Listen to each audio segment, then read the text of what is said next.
Hello, my friends. It's me, Rick.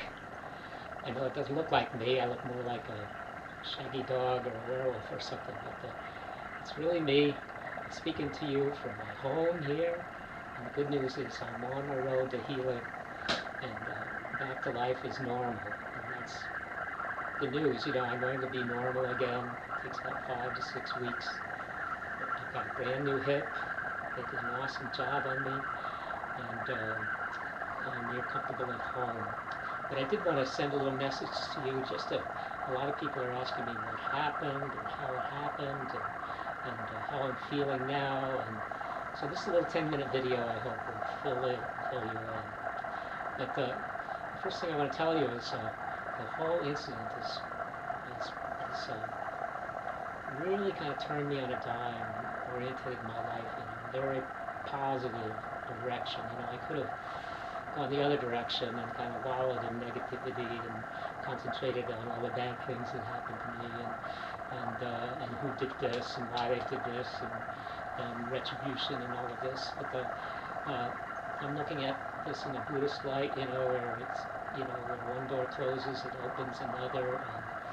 And somebody told me that phrase once. I love this. If life throws you lemons, then make lemonade. So I'm really taking this as an opportunity to focus my life in a very positive direction in the future. And I want to talk to you a little bit about that in this video. About some of the positiveness that's come out of this. And so when you have a close call like this, it really brings your attention to all the things that you used to take for granted and to realize how precious so many things are. Just a chair or a magic marker or your kitchen or whatever it is. And realize how fortunate we are to have so many blessings that surround us and the miracles that surround us. And every little thing seems to take on this miraculous quality. So I'm relishing in that and celebrating in that spirit at the moment too.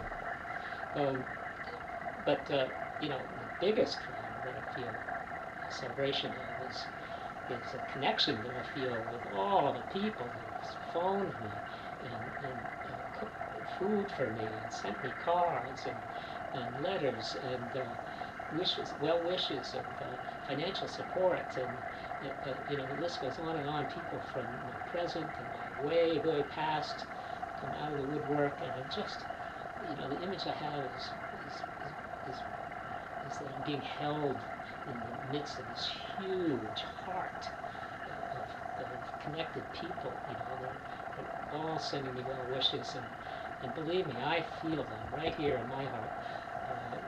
It has been an immense help to me in the recuperation to know that you're out there pulling for me, and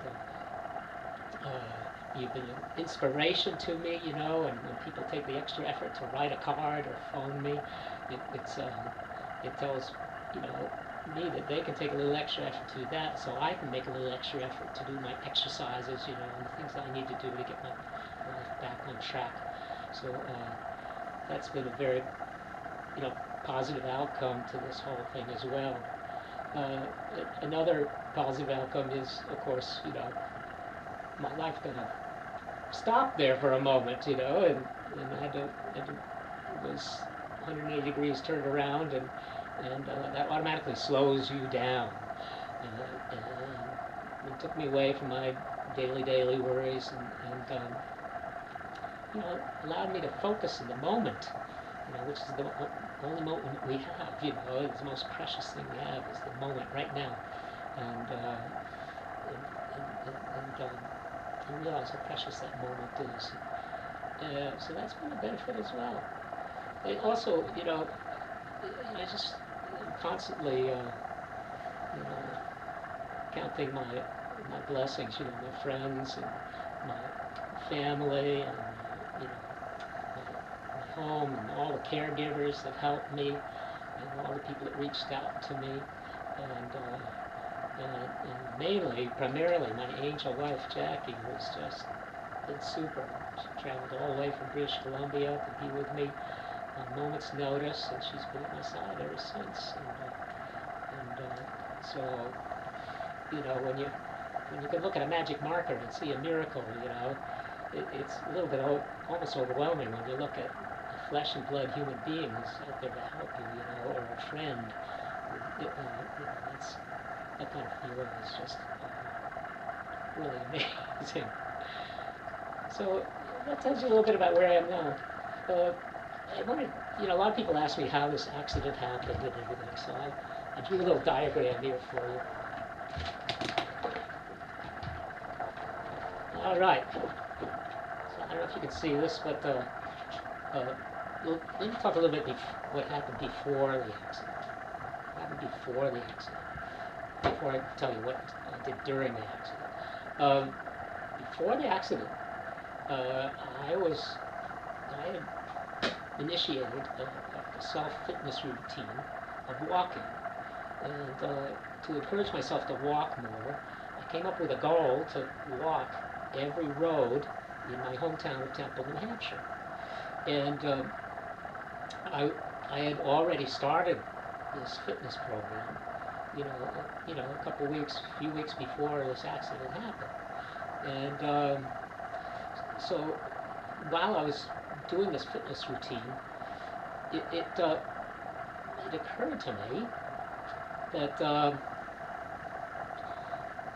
these are the kinds of things that people do as fundraisers. They get on roller skates and roller skate across America to raise money for cancer research or something. And I thought, well, maybe I can turn my walking routine into kind of a fundraiser thing for a local cause. So I'd already talked to the Lions Club. I'm a member of the Lions Club here in Temple, and I talked to them about possibly using my walking routine as kind of a little fundraiser for a local cause here, the Lions Club in Temple. So that was kind of already in the works, and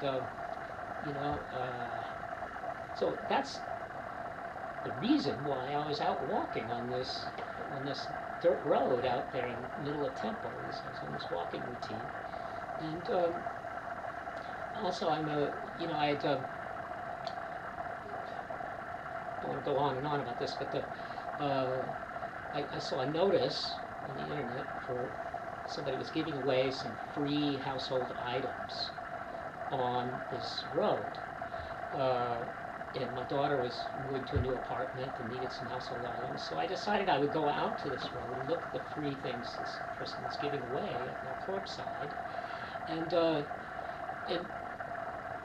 then while I was out there, walk the road as part of my fitness regimen. So that's the precursor. That's what happened before the accident. And here's what happened during the accident. So I get to the road. Here's the road. It's a dead-end road. Here's the dead end, way down here. And here's the top of the road here. And I don't know if you can read this letter F. This is where the free stuff was. So it was laying out right next to the curb. See it? And so sequence of events. I drive to the free stuff. I get out of the car.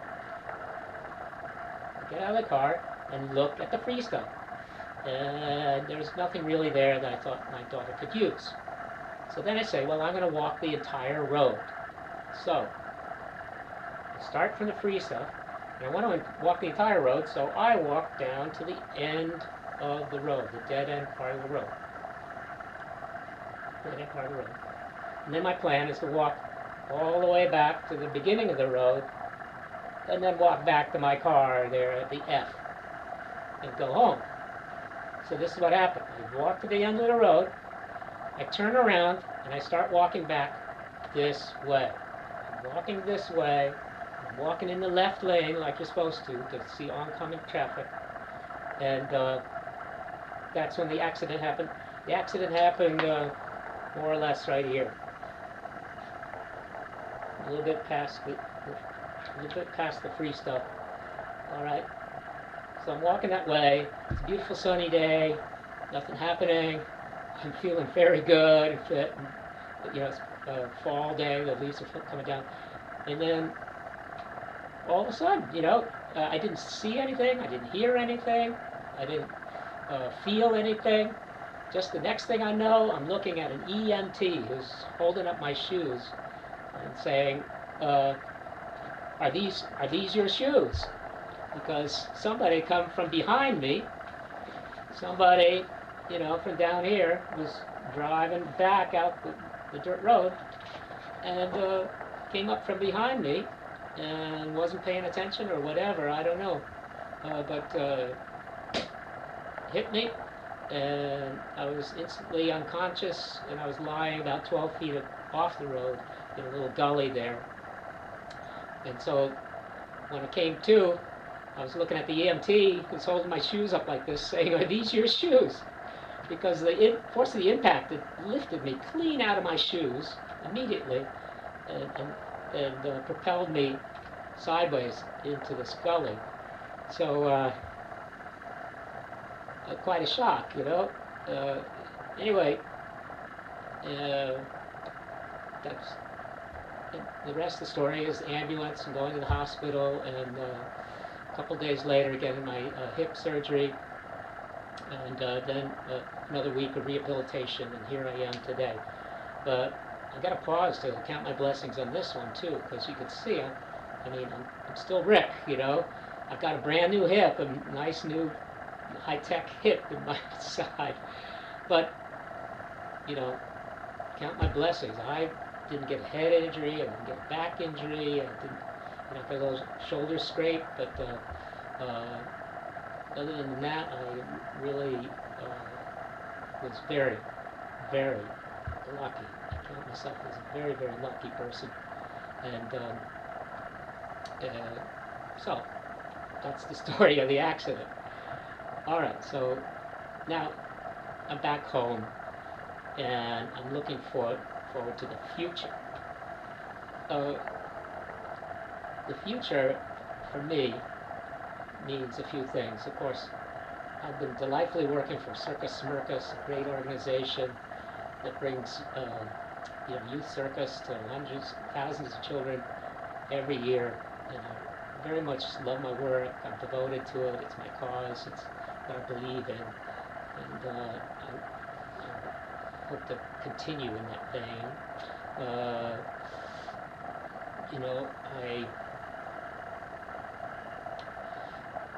But in a more immediate vein, right here in Temple, where I live, I started off on this goal to walk all the roads in Temple, and that's my plan, to continue to finish all the roads in Temple. I don't want to, develop a fear of walking, or a little hesitation of walking. I want to meet this head on and keep my walking regimen, and transfer this crowdsource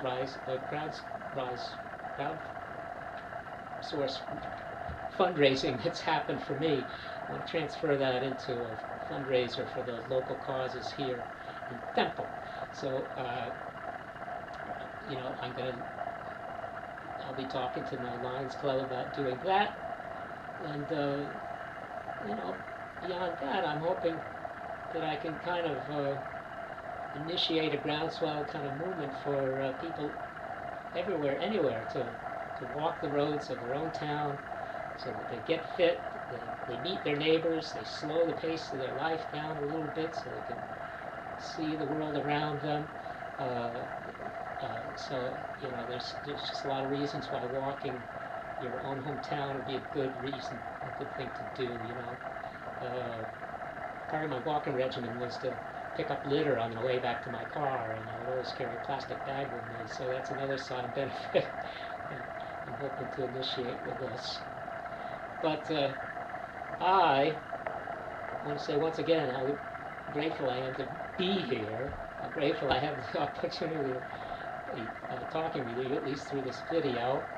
How much I look forward to seeing each and every one of you at some point in the future, and how much immense gratitude I have for you, anybody that's reached out to me. You've reached out to me just by taking the time to watch this long, boring video. But this huge heart that I mentioned before, that I feel enveloped in, I mean, that's like not just outside of me. It's really come inside of me, and I really feel so many people inside of me, and a lot of positive energy about this. So, thanks for sitting through all this. See you down the road. Oh, wait a minute. Let's see you down the road without any accidents, okay?